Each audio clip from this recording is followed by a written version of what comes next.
Welcome to my channel, Bala Niti World.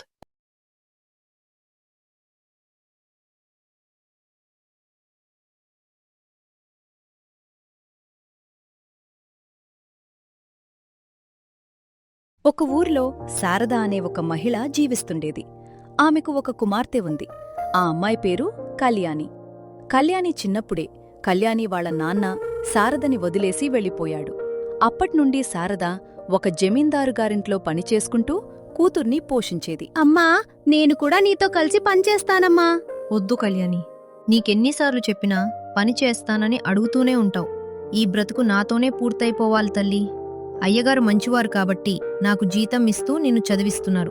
నువ్వు బాగా చదువుకుని నీ కాళ్ళ మీద నువ్వు నిలబడగలగాలి. అర్థమైందా? అది కాదమ్మా, నాన్న మనల్ని వదిలేసి వెళ్ళిపోయినప్పట్నుండి ఆ బాధతో నువ్వు సరిగా భోజనం చేయడం నేనింతవరకు చూసిందే లేదు. నన్ను బాగా చూసుకోవాలని విశ్రాంతి లేకుండా పనిచేస్తూనే ఉంటావు. రోజురోజుకి నీ ఆరోగ్యం క్షీణిస్తోంది. పోనీ ఈ విషయం అయ్యగారితో అయినా చెప్దామంటే చెప్పకుండా నా నోరు మూయించేస్తావు. నిన్ను చూస్తుంటే నాకెందుకో భయంగా ఉందమ్మా. భయమెందుకమ్మా? అమ్మ రోజూ ఎక్కువగా పనిచేసి అలసిపోతుంటుందంతే. ఇంతలో దానికి అయ్యగారితో చెప్పడం ఎందుకు? ఇప్పటికే అయ్యగారు మన కోసం ఎంతో చేశారు. ఇలాంటి చిన్న చిన్న విషయాలు కూడా ఆయనకు చెప్పి మన మర్యాదని పోగొట్టుకోకూడదు. ఇంకెప్పుడు నువ్వు పనిచేస్తానని నాతో చెప్పకూడదు, సరేనా? అలా శారద కళ్యాణి కోసం చాలా కష్టపడుతూ ఉంటుంది. కళ్యాణి వాళ్ళమ్మకి సహాయం చేయాలని చూసినా వాళ్ళమ్మ చెయ్యనిచ్చేది కాదు. అలా కొద్ది రోజులు గడుస్తాయి. అకస్మాత్తుగా ఒకరోజు కళ్యాణి వాళ్ళమ్మ అనారోగ్యంతో మరణిస్తుంది. దాంతో కళ్యాణిని జమీందారుగారు ఇంటికి తీసుకుని వచ్చి, చూడు కళ్యాణి, ఇక నుండి ఇదే నీ ఇల్లు. ఈ రోజు నుండి నువ్విక్కడే ఉండాలి, సరేనా? మీది చాలా పెద్ద మనసు అయ్యగారు. నేను ఈ రోజు నుండి ఇక్కడే ఉండి పని చేసుకుంటూ బ్రతుకుతాను. చూడు కళ్యాణి, నువ్వు పనిచేయడానికి నేను నిన్నిక్కడికి తీసుకుని రాలేదు. నువ్విక్కడే నా బిడ్డతో పాటు నా కూతుర్లాగా ఉంటూ బాగా చదువుకోవాలి. అంతేకాదు, నువ్విక నుండి నన్ను నాన్న అని పిలవాలి. అర్థమైందా? అని జమీందారుగారు చెప్పగానే కళ్యాణి ఒంటరిదన్న విషయాన్ని మర్చిపోతుంది. అలా కొన్ని సంవత్సరాలకు కళ్యాణి పెద్దదవుతుంది. జమీందారుగారు చెప్పినట్టుగానే కళ్యాణి బాగా చదువుకుంటుంది. అలాగే జమీందారుగారు కూడా కళ్యాణిని సొంత కూతుర్లాగా చూసుకునేవారు. ఆయన పేరు మహదేవయ్యగారు. ఊర్లో వాళ్లందరికీ మహదేవయ్యగారంటే చాలా గౌరవం. ఎందుకంటే ఆయన ఎప్పుడూ డబ్బుందన్న పొగరు చూపించేవారు కాదు. ఊర్లో ఎవరికి ఏ సమస్య ఉన్నా పరిష్కరించడానికి ప్రయత్నించేవారు. ఆయన భార్య భాగ్యం. భాగ్యం కూతురు పేరు రమ్య. భాగ్యానికి కళ్యాణి అంటే అస్సలు నచ్చేది కాదు. ఎందుకంటే మహదేవయ్యగారు కళ్యాణిని తన కూతుర్లాగా చూసుకుంటున్నాడన్న అసూయ భాగ్యానికి ఉండేది. అందుకని రమ్యకి కూడా కళ్యాణి అంటే ద్వేషం కలిగేలా చేసింది. ఏ కళ్యాణి, లోపలికెళ్ళి బంటు చెయ్యి. ఇంకా చేయాల్సిన పనులు చాలా ఉన్నాయి. ఆయన దగ్గర మాటలు పెట్టుకుని కాలక్షేపం చేయకుండా ముందు వెళ్ళి పని కానివ్వు. అలాగే అమ్మగారు. భాగ్యం, మన కళ్యాణి నువ్వు చెప్పిన పనులన్నీ చేస్తుంది. ఇంట్లో అన్ని పనులు కళ్యాణి చేసేస్తుంది. చిన్నప్పట్నుండి నీకు నచ్చినట్టుగానే నడుచుకుంటోంది. ఇకనైనా కళ్యాణిని మాట వరుసకైనా అమ్మా అని పిలవమని చెప్పు. చూడండి, పని మనిషి కూతురైనా నేను దాన్ని ఇంట్లో ఉండనిచ్చినందుకు సంతోషించండి. అయినా పని మనిషి కూతురు ఇంట్లో పనులు చేసే తప్పేముంది? ఆ పని మనిషి కూతురి చేత అమ్మా అని పిలిపించుకునేంత కర్మ నాకేవి పట్టలేదు అని భాగ్యం చెప్పగానే మహదేవయ్యగారు కళ్యాణి దగ్గరకు వెళ్లి, కళ్యాణి, నీకు అమ్మలేని లోటు తీర్చలేనందుకు నన్ను క్షమించు తల్లి. నాన్నా, నాకమ్మలేని లోటు అస్సలు ఉంటేనే కదా మీరు తీర్చడానికి. ఒక పనిమనిషి కూతుర్ని నేను. నన్ను మీరు కూతురు కంటే ఎక్కువగా చూసుకుంటున్నారు. మీరే నాకు తల్లి, తండ్రి అన్నీ. అవును తల్లి, నేనే నీకు అన్నీ. కానీ భాగ్యం నిన్నలా తక్కువ చేసి మాట్లాడిన ప్రతిసారి నాకు చాలా బాధగా ఉంటుంది. అంతేకాదు, ఇంట్లో పనివాళ్ళను కూడా పెట్టకుండా నీతో గొడ్డు చాకరీ చేయిస్తుంది. చూడండి నాన్నా, అమ్మగారు నాకు పని చెప్తే ఆ పని చేయడానికి నాకెలాంటి ఇబ్బంది లేదు. ఎందుకంటే అమ్మగారు నన్ను కూతుర్లా భావించకపోయినా నాకావిడ తల్లితోనే సమానం. ఎందుకంటే మా అమ్మ చనిపోయినప్పుడు మీరు నన్ను ఇంటికి తీసుకురాగానే నన్ను ఇంట్లో ఉండనిచ్చారు. అదే అమ్మగారి మంచితనం. కాని మీరు రమ్యతో పాటు నన్ను కూడా సమానంగా చూస్తుంటే అమ్మగారికి నచ్చట్లేదు అంతే. ఇందులో అమ్మగారి తప్పు ఏమీ లేదు. ఏ తళ్ళైనా ఇలాగే ఆలోచిస్తుంది. కనీసం అమ్మగారు చెప్పిన పనులు చేస్తే మీ రుణం కొంచెమైనా తీర్చుకోగలుగుతాను అని కళ్యాణి చెప్తుంది. అప్పుడు మహదేవయ్య గారు, అమ్మా, కళ్యాణి మాటల్లోపడి అసలు విషయం చెప్పడం మర్చిపోయాను. నీకు పెళ్లి సంబంధాలు చూడాలని అనుకుంటున్నాను. నాన్నా, ముందు మీరు రమ్యకు పెళ్లి చేయండి. అలా ఎలా కుదురుతుంది కళ్యాణి? నువ్వు రమ్య కంటే సంవత్సరం పెద్దదానివి కదా. ముందు నీకు పెళ్లి చేయడమే న్యాయం. అంతేకాదు, ముందు నేను రమ్యకు పెళ్లి చేయాలని ఆలోచిస్తే మీ అమ్మ 1కి 10 రకాలుగా అర్థం చేసుకుంటుంది. ఒక మంచి అబ్బాయిని చూసి ముందు నీకే పెళ్లి చేస్తాను తల్లి. సరే నాన్నా, మీకు నచ్చినట్టు చేయండి.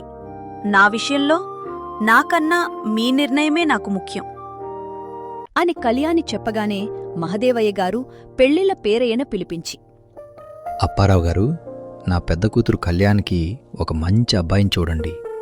ఆ అబ్బాయికి చదువు, ఆస్తి అన్నింటికంటే ముఖ్యంగా నా బిడ్డను కంటికి రెప్పలా చూసుకునే మనసు కలిగిన అబ్బాయిని చూడండి. అయ్యగారు, మీరేమీ అనుకోనంటే నేను మిమ్మల్ని ఒక విషయం అడగాలనుకుంటున్నాను. ఏంటది? అడగండి అప్పారావు గారు. అలాంటి అబ్బాయి కావాలంటే కట్నం ఎక్కువ ఇవ్వాల్సి ఉంటుంది. మరి కళ్యాణేమో మీ సొంత కూతురు కాదు కదా, మరి మీరు అంత కట్నంతో ఇవ్వగలరా అని చిన్న సందేహం. చూడండి కళ్యాణి, నాకు పుట్టకపోయినా కళ్ళల్లో పెట్టుకుని చూసుకున్నాను. కళ్యాణి సంతోషంగా ఉంటుందంటే నేను ఎంత డబ్బైనా ఇస్తాను. మాటిస్తున్నాను. మీకు ఈ విషయంలో ఎలాంటి సందేహం అవసరం లేదు. అప్పుడు భాగ్యం మనసులో, నిజంగానే ఈయన కళ్యాణికి ఎంత డబ్బైనా ఇస్తారు. మా ఆయన పేరయ్య గారితో మాట్లాడింది చూస్తుంటే ఆ పని మనిషి కూతురికి అదృష్టం భరించేలా ఉంది. ఎలాగైనా ఈ అవకాశాన్ని నేను ఉపయోగించుకోవాలి అని భాగ్యం నిర్ణయించుకుని మహాదేవయ్య గారు ఇంట్లో లేనప్పుడు కళ్యాణిని పిలిచి, ఏ కళ్యాణి, మీ నాన్నగారు ఇంట్లో లేరు, పని మీద ఊరెళ్లారు. రావడానికి 2 రోజులు పడుతుంది. ఇంట్లో సరుకులన్నీ అయిపోయాయి. నువ్వు బజార్కెళ్ళి కావలసిన సరుకులన్నీ తీసుకునిరా. చూడు, కొంచెం ఆలస్యమైనా పర్వాలేదు, కావలసినవన్నీ చూసుకుని అని చెప్పి భాగ్యం కళ్యాణిని ఇంట్లో నుండి బయటకు పంపించి పెళ్లిళ్ల పేరయ్యను పిలిపిస్తుంది. అమ్మా, ఏంటి రమ్మని కబురు పెట్టారు? చూడండి పేరయ్య గారు, నేనిప్పుడు మీకు చెప్పబోయే విషయం మనిద్దరి మధ్యలోనే ఉండాలి. కనీసం మా ఆయనకి కూడా తెలియకూడదు. మీరు నేను చెప్పినట్టు చేస్తే ఎంత డబ్బైనా ఇస్తాను. అదేంటో చెప్పండమ్మా, నేను ఖచ్చితంగా చేస్తాను. మా ఆయన చెప్పిన లక్షణాలు ఉన్నటువంటి ఒక మంచి అబ్బాయిని నా కూతురు రమ్య కోసం మీరు చూడాలి. సరే అమ్మగారు, చూసేస్తాను. ఇద్దరికీ కలిపి ఒకేసారి పెళ్లి చేసేయచ్చు. నేను చెప్పింది ఇద్దరికి కాదు, ఒక్కరికి మాత్రమే చూడాలి. అది నా కూతురు రమ్య కోసం మాత్రమే చూడాలి. మీరిలా చేస్తే మీకు ఎంత డబ్బు కావాలన్నా ఇస్తాను. అది కాదు అమ్మగారు, మహదేవయ్య గారేమో కళ్యాణ్కి చూడమని చెప్పారు. మీరేమో రమ్య గారికి వివాహం జరిపించాలని ఆలోచిస్తున్నారు. మరి రమ్య పెళ్లి విషయం అయ్యగారికి తెలియకుండా ఉంచలేం కదండి. చూడండి, ఆ విషయాలన్నీ నేను చూసుకుంటాను. ఇప్పటి నుండి నేను ఏం చెప్తే అది మీరు చెయ్యండి చాలు. చిన్నప్పటి నుండి మా ఆయన ఆ పని మనిషి కూతుర్ని నా కూతురుతో సమానంగా చూస్తుంటే నేను తట్టుకోలేకపోతున్నాను. ఇప్పుడు నాకు అవకాశం దొరికింది. ఆ కళ్యాణి చిన్నప్పుడు ఏ పరిస్థితుల్లో ఉండేదో తిరిగి మళ్లీ ఆ స్థానానికే పంపిస్తాను.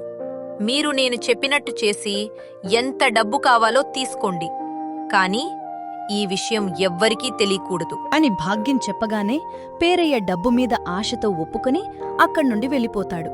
అప్పుడు రమ్య, అమ్మా, నాకిప్పుడే పెళ్లి చూసుకోవడం ఇష్టం లేదు. ఈ పెళ్లి నేను చేసుకోను. అయినా నాన్న, కళ్యాణికి సంబంధాలు చూడమంటే నువ్వేంటి నా కోసం చూడమంటున్నావు? చూడు రమ్య, నేనేం చేసినా నీ మంచి కోసమే చేస్తాను తల్లి. ఆ కళ్యాణి చూడ్డానికి అందంగా ఉంటుంది. నీకు చదువు సరిగా అబ్బలేదు, అది బాగా చదువుకుంది. నువ్వా చూడ్డానికి చామనచాయ రంగులో ఉంటావు, అదేమో తెల్లగా మెరిసిపోతూ ఉంటుంది. పైగా మీ నాన్న దానికి కట్నం కూడా ఇస్తానని చెప్పాడు. కాబట్టి దాన్ని మంచి ధనవంతుడు పెళ్లి చేసుకుని తీసుకుపోతాడు. ఇన్ని రోజులు అది మన ఇంట్లో దర్జాగా బతుకుతుంటేనే చూడలేకపోయాను. అలాంటిది అది నీకంటే బాగా బ్రతుకుతుందంటే నేను తట్టుకోలేను. ముందు నీకు ఒక మంచి అబ్బాయితో పెళ్లి జరిపించేస్తే నాకు ప్రశాంతంగా ఉంటుంది. తర్వాత ఇదే పెళ్లిడు పేరయ్యతో చెప్పి ఒక పేదవాడితో వివాహం జరిపించి దాన్ని మళ్లీ పని మనిషిని చేస్తాను. కళ్యాణి, నీకెన్నిసార్లు చెప్పాను నాకు కాకరకాయ ఇష్టం ఉండదని? మళ్ళీ నువ్వు అదే చేశావు. అది కాదు రమ్య, ఇంట్లో కూరగాయలన్నీ అయిపోయాయి, కాకరకాయ మాత్రమే ఉన్నాయి. అందుకని అది చేశాను. కాని నీకోసం వేరే పచ్చడి చేశాను కదా, ఇవాళ ఒక్కరోజుకి దాంతో సరిపెట్టుకో రమ్య. నాకోసం పచ్చడి చేసావా? నీకు నేను పచ్చళ్ళు తినేదానిలాగా కనిపిస్తున్నానా? నాకు కాకరకాయ ఇష్టం లేదంటే అస్సలు నాకు కాకరకాయ కనిపించకూడదు. ఇంకెప్పుడైనా ఇలా చేస్తే నీ సంగతి చెప్తాను, జాగ్రత్త. రమ్య, నీకెన్నిసార్లు చెప్పాను కళ్యాణితో పొగరుగా మాట్లాడద్దు అని? నీకెన్నిసార్లు చెప్పినా అర్థం కాదా? చూడండి నాన్న, మీరు కళ్యాణ్ని కూతురు అనుకున్నా నేను తనని అక్కలాగా ఒక్క క్షణం కూడా ఊహించుకోలేను. కళ్యాణి నాకెప్పుడు పని మనిషి కూతురుగానే కనబడుతుంది. మీరు ఈ విషయంలో ఎంత చెప్పినా నేను వినను అని ప్రియ కోపంగా చెప్పి వెళ్ళిపోతుంది. అప్పుడు మహదేవయ్య గారు, కళ్యాణి, నీకు ప్రియ గురించి తెలిసిందే కదా, నువ్వు ప్రియ మాటలు పట్టించుకుని బాధపడకు తల్లి అని కళ్యాణికి మహదేవయ్య గారు చెప్తారు. కాని మహాదేవయ్య గారికి మాత్రం భాగ్యం ఇంకా రమ్య కళ్యాణి మంచితనాన్ని అర్థం చేసుకోవట్లేన్న బాధ మనసులో ఉండనే ఉంటుంది. వీళ్ళు కళ్యాణి విషయంలో ఎందుకు ఇంత కఠినంగా ప్రవర్తిస్తారు? వీళ్ళు కళ్యాణి మంచితనాన్ని అర్థం చేసుకుంటే నాకంతే చాలు. ఒకరోజు మహదేవయ్య గారు ఒక అబ్బాయిని ఇంటికి తీసుకుని వచ్చి, భాగ్యం, ఈ అబ్బాయి పేరు అర్జున్. నేను మన వ్యాపారం ఇంకా పంట దిగుబడిలో వస్తున్న లాభనష్టాలు ఒక్కన్నే చూసుకోలేకపోతున్నాను. అందుకని ఒక చదువుకున్న అబ్బాయిని పనిలో పెట్టుకోవాలని చాలా రోజుల నుండి వెతుకుతున్నాను. ఇవ్వాలే ఈ అబ్బాయి ఉద్యోగం కావాలని వచ్చాడు. నేను ఈ రోజంతా ఈ అబ్బాయి పనితీరు చూసి ఉద్యోగం ఖాయం చేశాను. ఇక నుండి ఈ అబ్బాయి బాయి మన విడిదింట్లో ఉంటూ ఇక్కడే భోజనం చేస్తాడు. మంచి పని చేశారులేండి, మీకు కూడా కొంచెం సహాయంగా ఉంటాడు. బాబూ, అయ్యగారు చెప్పిన పన్ను చేయడం మాత్రమే కాదు, పని తక్కువగా ఉన్నప్పుడు బయటికెళ్లి సరుకులు తేవడం, ఇలాంటి ఇంటి పనులు కూడా చేస్తుండాలి. అర్థమైందా? నాన్నా, మీరు నాతో చెప్పుంటే నేను చూసుకునేదాన్ని కదా నాన్నా. మళ్ళీ ఇంకో మనిషి ఎందుకు? నువ్వు చూసుకుంటే ఇంట్లో పనులెవరు చేస్తారే? నువ్వు ఇంటి పనులు సక్రమంగా చేయిచాలు. అవును తల్లి, పొద్దున్న లేచినప్పటినుండి ఇంటి పనంతా ఒక్కదానివే చేయలేక బాగా అలసిపోతున్నావు. అందుకనే నీకు చెప్పలేదు కళ్యాణి. బాబూ, నువ్వు వెళ్ళి భోజనం చేసి పడుకో. పొద్దున్నే నిద్రలేచి పనిలోకెళ్ళి ఇక అన్నీ నువ్వే చూసుకోవాలి. నేను నిదానంగా వచ్చి నిన్ను కలుస్తాను. అలా ఆ అబ్బాయి రోజూ మహదేవయ్య గారి దగ్గర పనిచేస్తుంటాడు. ఒకరోజు మహదేవయ్య గారు, అర్జున్, నువ్వు చాలా బాగా పనిచేస్తున్నావు. నీ పనితీరు నాకు బాగా నచ్చింది. ఆలస్యమైనా నాకు ఒక మంచి పనిమంతుడు దొరికాడు. మీలాంటి యజమాని దొరకటం నా అదృష్టం మహదేవయ్య గారు. మీ దగ్గర నేను చాలా విషయాలు నేర్చుకోగలుగుతున్నాను. మీ దగ్గరున్న చనువుతో నేను మిమ్మల్ని ఒక విషయం అడగాలనుకుంటున్నాను. ఏంటి అర్జున్ అది? కళ్యాణి అమ్మగారికి సొంత కూతురు కాదా? కాదర్జున్, కళ్యాణి మా ఇంటి పనిమనిషి కూతురు. వాళ్ళమ్మ కళ్యాణి చిన్నప్పుడే మరణించింది. కళ్యాణి వాళ్ళమ్మ చాలా సంవత్సరాల నుండి మా దగ్గర చాలా నమ్మకంగా పనిచేసింది. వాళ్ళమ్మ బ్రతుకున్నప్పుడు కూడా కళ్యాణిని నేనే చదివించేవాడిని. అప్పుడు మీ అమ్మగారు కళ్యాణితో ప్రేమగానే ఉండేవారు. కాని వాళ్ళమ్మ చనిపోయినప్పటినుండి కళ్యాణికి అన్నీ నేనై పెంచాను. నా కూతురు రమ్యతో పాటు కళ్యాణిని కూడా ప్రేమగా చూసుకోవడం మీ అమ్మగారికి ఇష్టం లేదు. అందుకే కళ్యాణిని ఎప్పుడూ ఏదో ఒకటి అంటూనే ఉంటుంది. పాపం కళ్యాణి నా భార్య ఇంకా కూతురు ఎన్ని మాటలన్నా పట్టించుకోదు అని మహదేవయ్య గారు చెప్తారు. అప్పుడు అర్జున్ మనసులో, ఇన్ని రోజులు కళ్యాణి అంటే నాకిష్టం మాత్రమే ఉండేది. ఇప్పుడు కళ్యాణి అంటే గౌరవం పెరిగింది. పెళ్ళంటూ చేసుకుంటే నేను కళ్యాణ్నేనే చేసుకుంటాను. ఈ విషయం సమయం చూసుకుని కళ్యాణికి చెప్పేయాలి. ఒకరోజు మహదేవయ్య గారు ఇంట్లో లేనప్పుడు భాగ్యం పెళ్ళిళ్ళ పేరయ్యను పిలిపించి, చూడండి, మీరు అబ్బాయిని చూసావని చెప్పారు కదా. నా కూతురు రమ్య ఆ అబ్బాయిని బయట కలిసి ఆ అబ్బాయితో మాట్లాడి మచ్చిక చేసుకుంటుంది. రమ్య ఆ అబ్బాయిని కలవడానికి మీరు ఏర్పాటు చెయ్యండి. రమ్య ఆ అబ్బాయిని కలిశాక ఏం చెయ్యాలో నేను మీతో చెప్తాను అని భాగ్యం చెప్పగానే పెళ్ళిళ్ళ పేరయ్య రమ్య ఆ అబ్బాయిని కలవడానికి ఏర్పాటు చేస్తాడు. రమ్య గారు, నాకు మీ గురించి ఏమైనా చెప్పండి. నేను బాగా చదువుకున్నానండి. అంతేకాదు, వంట కూడా బాగా చేస్తాను. నాకు పెద్దవాళ్ళంటే చాలా గౌరవం. ఇంతవరకు నేనెప్పుడూ మా అమ్మ మాట జవదాటలేదు. మిమ్మల్ని కలిసి మాట్లాడమని మా అమ్మ నన్ను ఇక్కడికి పంపించింది. కానీ మీతో మాట్లాడాలంటే నాకు కొంచెం భయంగా ఉంది. భయం ఎందుకండి? మీరు నాతో ఏమైనా మాట్లాడొచ్చు, నన్నేమైనా అడగొచ్చు. ఇప్పుడు మనం సరిగా మాట్లాడుకుంటేనే కదా మన అభిప్రాయాలు తెలిసేది. మీరు ఏమీ భయపడకుండా నాతో మాట్లాడండి. మీరు నన్నేమడిగినా నేను ఏమీ అనుకోను. నా భయం మీతో మాట్లాడడానికి కాదండి. నేనేమేమో చూడ్డానికి పెద్దగా బాగోను, రంగు కూడా అంతంత మాత్రమే. మీరెక్కడా నేనంటే ఇష్టం లేదని చెప్తారేమో అని భయంగా ఉంది. మీరు బాగోలేరని ఎవరు చెప్పారండి? మిమ్మల్ని చూడగానే మీరు నాకు నచ్చేశారు. మీరు నాతో మాట్లాడే తీరు చూస్తుంటే నేను కూడా మీకు నచ్చానని అర్థమవుతోంది. మీరెప్పుడు బాగోలేరని అనుకోకండి. అయినా అందం శాశ్వతం కాదు, మంచి మనసు మాత్రమే శాశ్వతం. అలా వాళ్ళిద్దరూ ఒకరినొకరు ఇష్టపడతారు. తర్వాత భాగ్యం పెళ్లిళ్ల పేరయ్య దగ్గరకు వెళ్లి, చూడండి అప్పారావు, మీరు రేపు మా ఆయన దగ్గరికి వచ్చి నేను చెప్పినట్టుగా చెప్పండి. అని భాగ్యం పెళ్లిళ్ల పేరయ్యతో రహస్యంగా ఏదో చెప్పి వెళ్ళిపోతుంది. మరుసటి రోజు ఉదయం పెళ్లిళ్ల పేరయ్య మహదేవయ్య గారి దగ్గరకు వచ్చి, మహాదేవయ్య గారు, మీతో ఒక విషయం చెప్పాలి. ఏంటో చెప్పండి అప్పారావు గారు. నేనొక మంచి అబ్బాయిని చూశాను. అబ్బాయి బాగా చదువుకున్నాడు, బుద్ధిమంతుడు, ఆస్తి గలవాడు. కానీ ఏమైంది అప్పారావు గారు? ఆ అబ్బాయి మీ కూతురు రమ్యని ఇష్టపడుతున్నాడు. పెళ్ళంటూ చేసుకుంటే రమ్యనే చేసుకుంటానని చెప్పాడు. అయినా ఆ అబ్బాయికి మా రమ్య ఎలా తెలుసు? ఏమండి, నన్ను క్షమించండి. ఇలా జరుగుతుందని నేను అస్సలు అనుకోలేదు. ఎలాగో పెళ్లిల పెరయ్య కళ్యాణికి సంబంధాలు చూస్తున్నారు కదా అని, ఇక రమ్య వయసు కూడా దాదాపుగా ఒకటే కదా అని, మన రమ్యకు కూడా సంబంధాలు చూడమని నేనే ఆయనకి చెప్పాను. ఒకవేళ ఇద్దరికీ సంబంధాలు కుదిరిపోతే ఒకేసారి పెళ్లి చేసేయొచ్చని ఆలోచించాను. ఇలా జరుగుతుందని తెలిస్తే అసలు నేను రమ్యకి సంబంధాలు చూడమని చెప్పేదాన్నే కాదు. బాధపడకు భాగ్యం, నువ్వు చేసిన దాంట్లో తప్పేమీ లేదు. నువ్వు కావాలని ఇలా చేయలేదు కదా. సరేలే, మన రమ్య ఒప్పుకుంటే ఆ అబ్బాయితోనే పెళ్లి జరిపిద్దాం. కళ్యాణికి నేనింకో మంచి సంబంధం ఏదైనా వెతుకుతాను. అలా రమ్యకి ఆ అబ్బాయితో సంబంధం ఖాయం చేసుకుంటారు. తర్వాత కళ్యాణికి సంబంధాలు చూస్తున్నారన్న విషయం అర్జున్కి తెలుస్తుంది. ఇప్పుడు నేను కళ్యాణ్ని ఇష్టపడుతున్న విషయం మహాదేవయ్య గారితో ఎలాగైనా చెప్పేయాలి. లేకపోతే కళ్యాణికి వేరే ఎవరితోనైనా పెళ్లి జరిపించేస్తారు అని అర్జున్ నిర్ణయించుకుని మహదేవయ్య గారి దగ్గరకు వెళ్లి, మహాదేవయ్య గారు, నేను మీతో ఒక ముఖ్యమైన విషయం చెప్పాలి. ఏంటది? చెప్పు అర్జున్. నాకు మీ అమ్మాయి కళ్యాణి అంటే చాలా ఇష్టం. నేను ఆమెను పెళ్లి చేసుకోవాలని ఆశపడుతున్నాను. ఎంత మంచి వార్త చెప్పావు అర్జున్. నీలాంటి మంచి అబ్బాయి నా కూతుర్ని ఇష్టపడుతున్నందుకు నాకు చాలా సంతోషంగా ఉంది. కళ్యాణి ఒప్పుకుంటే నేను సంతోషంగా కళ్యాణితో నీ వివాహం జరిపిస్తాను అని మహదేవయ్య గారు కళ్యాణిని ఇంకా భాగ్యాన్ని పిలుస్తాడు. కళ్యాణి, అర్జున్ నిన్నిష్టపడుతున్నాడు. నిన్ను పెళ్లి చేసుకోవాలని ఆశపడుతున్నాడు.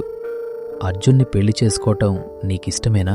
నాన్నా, మీకిష్టమైతే నాకు ఇష్టమే. నా విషయంలో మీ నిర్ణయమే నా నిర్ణయం. నాకెందుకో అర్జున్ నిన్ను పెళ్లి చేసుకుంటే నువ్వు చాలా సంతోషంగా ఉంటావననిపిస్తోంది. ఎందుకంటే అర్జున్ చాలా మంచివాడు, నీలాగే బాగా చదువుకున్నాడు. నిన్ను అర్జున్ బాగా చూసుకుంటాడన్న నమ్మకం నాకుంది.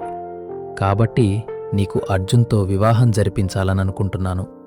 నువ్వేమంటావు భాగ్యం? అని మహదేవయ్య భాగ్యాన్ని అడగ్గానే భాగ్యం మనసులో, ఈయనేంటి ఇన్ని రోజులు ఆస్తి ఉన్నోడు డబ్బున్నోడు కావాలని చెప్పి ఇప్పుడేమో తిండి ఖర్చులకు కూడా ఒకరి దగ్గర పనిచేసే గుమాస్తాకిచ్చి పెళ్లి చేస్తానంటున్నాడు.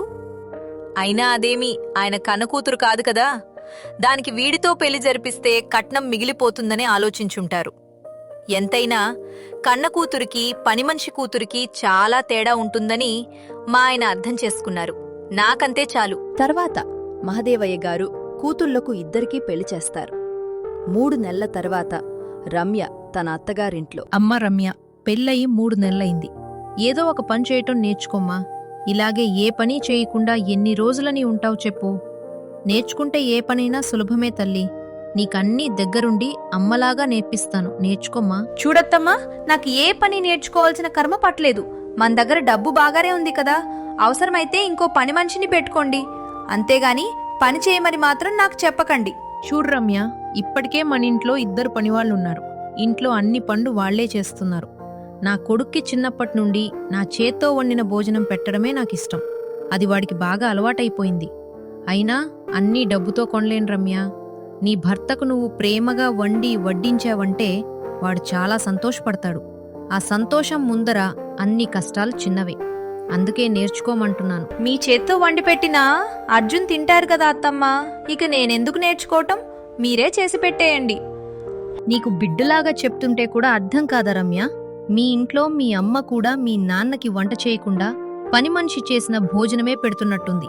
అందుకే నీకివేమీ అర్థం కావడం లేదు అని వాళ్ళ అత్తమ్మ చాలా కోపంగా మాట్లాడటంతో రమ్య బాధగా ఇంట్లోకి వెళ్ళిపోతుంది. కొద్దిసేపటి తర్వాత అర్జున్ ఇంటికి వస్తాడు. అప్పుడు రమ్య ఏడుస్తూ, హేవండి అత్తమ్మ, నాతో నోటికొచ్చినట్టు మాట్లాడారు. ఎందుకు రమ్య, అసలు ఏమైంది? నాకు వంట నేర్పిస్తానన్నారు. నేను నేర్చుకోను, పని మనిషిని పెట్టుకోమని చెప్పాను. అందుకని నాతో దురుసుగా మాట్లాడారు. ఇందులో తప్పేముంది రమ్య? అయినా మన పెళ్ళైనప్పటి నుండి చూస్తున్నాను, నువ్వు ఇంట్లో ఒక్క పని కూడా చేయట్లేదు. పెళ్లి కాకముందు నీకు అన్ని పనులు వచ్చని చెప్పావు కదా, ఇప్పుడెందుకు ఏమీ చేయట్లేదు? అప్పుడు మా అమ్మ అలా చెప్పమందని చెప్పాను. నిజానికి నాకు ఏ పని చేత కాదు. సరే, చేత కాకపోతే ఏమీ కాదులే, ఇప్పుడు అమ్మ నేర్పిస్తుంది, నేర్చుకో సరేనా? నేను అస్సలు పని చేయను. నాకు పని చేయడం అలవాట్లేదు. అవసరమైతే ఇంకో పని మనిషిని పెట్టుకోండి. డబ్బు ఇవ్వడానికి ఇబ్బంది అయితే నేను పడేస్తాను. వెళ్ళి ఆ పని మనిషికి ఇచ్చేయండి. మర్యాదగా చెప్తుంటే ఇంతకు తెగిస్తావా? అయినా పనిచేయడం నామోషిగా అనుకుంటున్నావు ఎందుకు? అది ఒక బాధ్యత. నీ గురించి నేను చాలా మంచిగా ఊహించుకున్నాను, కానీ నీకు చాలా పొగరు. డబ్బులు పడేస్తావా? సరే, మీ ఇంటికి వెళ్ళి పడేసుకో.